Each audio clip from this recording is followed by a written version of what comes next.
சுறா கைடு 12ஆம் வகுப்பு பொதுத் தேர்வுக்கான புதிய பதிப்பு தற்போது பரபரப்பான விற்பனையில். மாணவர்கள் பொதுத் தேர்வில் அதிக மதிப்பெண் பெற உடனே வாங்குங்கள் சுறா கைடு. வறுமையில் வாழ்ந்த எனக்கு ஏழை மக்களின் கஷ்டங்கள் என்னவென்று உணர்ந்து கொள்ள முடியும் என பிரதமர் மோடி பேச்சு. தன்னுடைய வாழ்க்கை அனுபவத்தின் அடிப்படையில் தான் கடந்த 10 ஆண்டுகளில் பல மக்கள் நலத் திட்டங்கள் கொண்டுவரப்பட்டதாக ஜார்க்கண்டில் பிரச்சாரம். வட தமிழக உள் மாவட்டங்களின் ஓரிரு இடங்களில் நாளை வரை வெப்ப அலை வீச வாய்ப்பு. அதிக வெப்பநிலை மற்றும் அதிக ஈரப்பதம் இருக்கும்போது அசௌகரியம் ஏற்படக்கூடும் என்றும் வானிலை மையம் எச்சரிக்கை. வட தமிழக உள் மாவட்டங்களின் ஒரு சில இடங்களில் 2 நாட்களுக்கு இயல்பை விட 5 டிகிரி செல்சியஸ் வரை வெப்பம் அதிகரிக்க வாய்ப்பு. அடுத்த 5 நாட்களுக்கு வட உள் மாவட்டங்களின் ஒரு சில இடங்களில் 109 டிகிரி ஃபாரன்ஹீட் வரை வெப்பநிலை பதிவாகக்கூடும் என்றும் வானிலை மையம் தகவல். தென்னிந்திய பகுதிகளின் மேல்நிலவும் வளிமண்டல கீழடுக்கு சுழற்சியால் தமிழகத்தில் ஓரிரு இடங்களில் அடுத்த 24 மணி நேரத்திற்கு மிதமான மழைக்கு வாய்ப்பு. வரும் 7ஆம் தேதியன்று தேனி, கோவை, சேலம் உள்ளிட்ட 9 மாவட்டங்களின் ஓரிரு இடங்களில் கனமழை பெய்யக்கூடும் என்றும் வானிலை மையம் தகவல். தமிழ்நாட்டில் வெப்ப அலை வீசக்கூடும் என்ற எச்சரிக்கை தொடர்வதால் நாளை முதல் 8ஆம் தேதி வரையில் ஆரஞ்ச் அலர்ட். காற்றின் போக்கு காரணமாக தமிழ்நாட்டின் கடலோர மாவட்டங்களில் கடல் கொந்தளிப்புடனும் கடல் அலை சீற்றத்துடனும் இருக்கும் என இந்திய கடல்சார் தகவல் மையம் எச்சரிக்கை. படகுகளை பாதுகாப்பாக நிறுத்தும்படியும் கடலோர பகுதியில் உள்ளவர்கள் எச்சரிக்கையாக இருக்கும்படியும் அறிவுறுத்தல். கள்ளக்கடல் எனும் நிகழ்வு இன்றும் நாளையும் ஏற்பட வாய்ப்புள்ளதால் கடலோர பகுதிகளில் முன்னெச்சரிக்கையாக இருக்க அறிவுறுத்தல். கன்னியாகுமரி, திருநெல்வேலி, ராமநாதபுரம், தூத்துக்குடி மாவட்ட கடலோர பகுதிகளுக்கு கடல் அலை சீற்றம் மற்றும் கொந்தளிப்பு காரணமாக ரெட் அலர்ட். கோடை விடுமுறையில் சிறப்பு வகுப்புகள் நடத்தும் பள்ளிகள் மீது நடவடிக்கை எடுக்கப்படும் என பள்ளிக் கல்வித்துறை எச்சரிக்கை. வெப்ப அலை வீசுவதால் மாணவர்களின் நலன் கருதி சிறப்பு வகுப்புகள் நடத்தக்கூடாது என்றும் அறிவுறுத்தல். தமிழகத்தில் பெரும்பாலான அரசு பேருந்துகள் ஓட்டை ஒடிசலாக இருப்பதாக அதிமுக பொதுச் செயலாளர் எடப்பாடி பழனிசாமி குற்றச்சாட்டு. புதிதாக 5000 பேருந்துகள் வாங்குவதாக கூறிய திமுக அரசு கடந்த 3 ஆண்டுகளில் வெறும் 500 பேருந்துகளை மட்டுமே வாங்கியுள்ளதாகவும் பேட்டி. 2021-22 நிதிநிலை அறிக்கையில் 5000 புதிய பேருந்து வாங்கன்னு சொன்னாங்க, வாங்கல. 2022-23 போக்குவரத்து மானிய கோரிக்கை சொன்னாங்க 5000 பேருந்து வாங்கணும், அப்பவும் வாங்கல. 23-24 இப்போ அறிவிச்சிருக்கிறாங்க. ஆக இப்பொழுது இயங்கக்கூடிய அரசு பேருந்துகள் அத்தனையுமே பழுதடைந்த பேருந்து தான் இருக்குது. இப்படிப்பட்ட நிலைமையில் தான் அரசு பேருந்து இன்னைக்கு இயங்கிட்டு இருக்கிறது. இது வருத்தம் அளிக்கிறது. நிலவும் கடும் வறட்சியால் மக்கள் அவதிக்குள்ளாகியுள்ள நிலையில் முதலமைச்சர் ஓய்வெடுக்க செல்வது சரியா என இபிஎஸ் கேள்வி.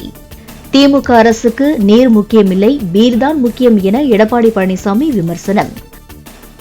இன்றைக்கு முதலமைச்சர் தேர்ந்தெடுக்கப்பட்ட முதலமைச்சர் இன்னைக்கு ஓய்வு எடுக்க போறார். ஓய்வு எடுக்க போவது வேணான்னு சொல்றாரு. எப்போ போகணும்? இப்படிப்பட்ட வறட்சியான காலத்தில் மக்கள் கடும் அவதிக்கு உள்ளாகின்ற நேரத்தில் இன்னைக்கு தமிழகத்தில் வரலாறு காணாத வெயில் 112 டிகிரி வரைக்கும் போயிட்டு. எங்கே பார்த்தாலும் குடிநீர் பிரச்சனை தட்டுப்பாடு. குடிநீர் முக்கியம் இல்லை, நீர் தான் முக்கியம். ஏன்னா எப்போ இந்த விடியா திமுக அரசு ஆட்சிக்கு வந்ததோ அதில் மதுபானத்தெல்லாம் நம்ம கண்ணுக்கு அர்த்தமாக இருக்கு. அதில் தான் வருமானம் அதிகமாக கிடைக்குது. அதெல்லாம் அதிகமாக கவனம் செலுத்துறாங்க. திருநெல்வேலி கிழக்கு மாவட்ட காங்கிரஸ் தலைவரான KPK ஜெயக்குமார் தனசிங் 2 நாட்களாக காணவில்லை என கூறப்பட்ட நிலையில் சடலமாக மீட்பு. கரைச்சுத்துப்புதூரில் உள்ள தனது தோட்டத்தில் இருந்து சடலமாக மீட்கப்பட்டுள்ளதாக தகவல். காங்கிரஸ் நிர்வாகி ஜெயக்குமார் தனசிங் சடலமாக மீட்கப்பட்ட இடத்தில் திருநெல்வேலி SP சிலம்பரசன் விசாரணை.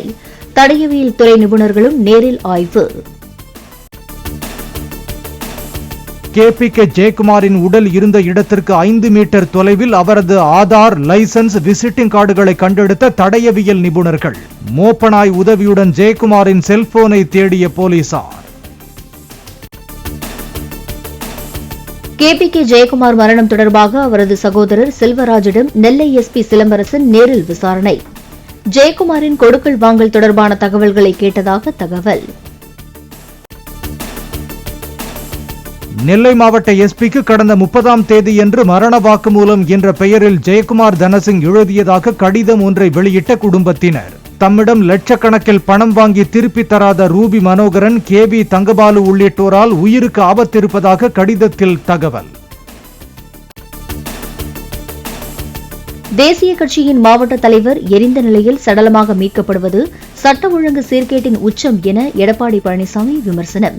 தமிழ்நாட்டில் சட்டத்தின் மீதோ காவல்துறையின் மீதோ எவ்வித அச்சமுமின்றி சமூக விரோதிகள் குற்றம் செய்ய துணிந்துவிட்டதாகவும் விளைப்பதிவு.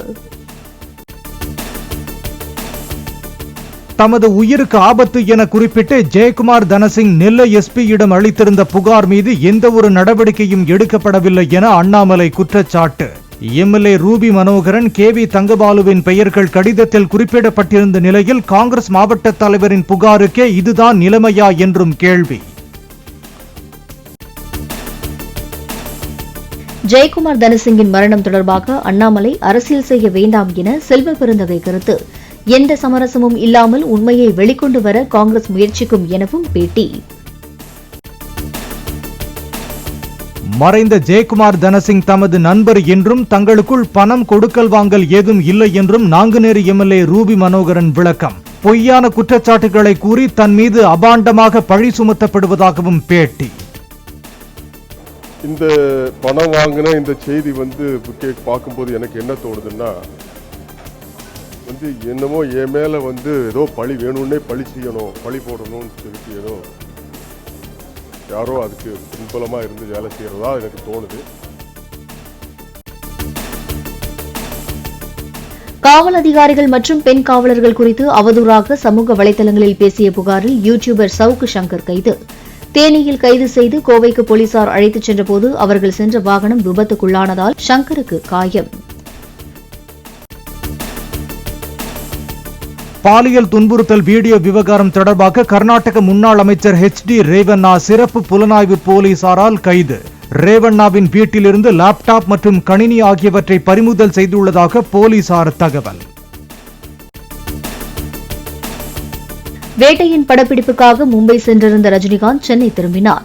கூலி பட டீசர் தொடர்பாக இளையராஜா அனுப்பிய காப்பிரைட்ஸ் நோட்டீஸ் பற்றிய கேள்விக்கு அதனை இசையமைப்பாளரும் தயாரிப்பாளரும் பார்த்துக் கொள்வார்கள் என கருத்து. கூலி படத்தோட வரவேற்பு டீசர் வெளியான வரவேற்பு எப்படி இருக்கு சார்? இளையராஜா காப்பிரைட்ஸ் கொடுத்த லெட்டர் அனுப்பியிருக்காங்க, இது எப்படி பாக்குறீங்க சார்? சுறா கைடு 12ஆம் வகுப்பு பொதுத் தேர்வுக்கான புதிய பதிப்பு தற்போது பரபரப்பான விற்பனையில். மாணவர்கள் பொதுத் தேர்வில் அதிக மதிப்பெண் பெற உடனே வாங்குங்கள் சுறா கைடு.